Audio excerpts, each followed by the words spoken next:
জুলাইয়ের সাংবিধানিক স্বীকৃতির দাবিতে সরকার ও নতুন সংসদের কাছে নাগরিক প্রত্যাশা নিয়ে আলোচনা সভায় বক্তারা বলেন, গণভোট বাস্তবায়নে গড়িমসি ভবিষ্যৎ গণতন্ত্রের জন্য অশনি সংকেত হতে পারে। তারা আরও বলেন, জনগণের সঙ্গে চাতুরি করলে আওয়ামী লীগের মতোই পরিণতি হবে এই সরকারের।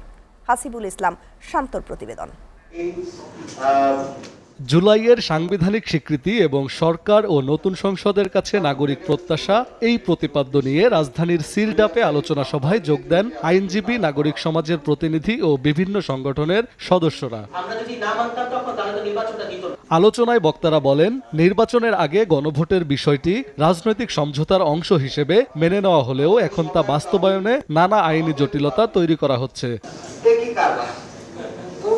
আমরা বললাম যে কোর্টের বিষয় না, এটা হলো বিষয়টা তো হলো রাজনীতিবিদদের আলাপ আলোচনা করে বাইরে সেটেল হয়েছে। কোর্টের ফাংশন কি আপনারা দুজন বসে কিভাবে বুঝবেন দেশে বিপ্লব ঠিক হয়েছে না বেঠিক হয়েছে?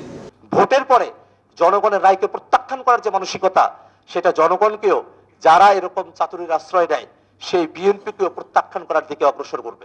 অংশগ্রহণকারী বক্তারা বলেন, গণভোট বাস্তবায়নে বিলম্ব ভবিষ্যৎ গণতন্ত্রের জন্য অশনি সংকেত হতে পারে। বিএনপিকে যেটা মনে করাইতে চাই যে আমরা যেন আগের মার্চের কথা মনে রাখি।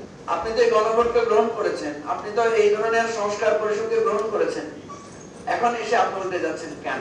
গণভোটের বিষয়ে সমাধান খোঁজা হচ্ছে, সংবিধানে এর সমাধান নেই। অন্তর্বর্তী সরকার সংবিধানের ভিত্তিতে নয়, গণ অভ্যুত্থানের মাধ্যমে এসেছে, এমন মন্তব্য করেন বদিউল আলম মজুমদার। তো যারা ক্ষমতায় আছে তারাও তো স্বাক্ষর করেছে এবং তারা অঙ্গীকার করেছে তারা বাস্তবায়নের প্রতিটি ধাপে আইনি ও সাংবিধানিক সুরক্ষা নিশ্চিত করব।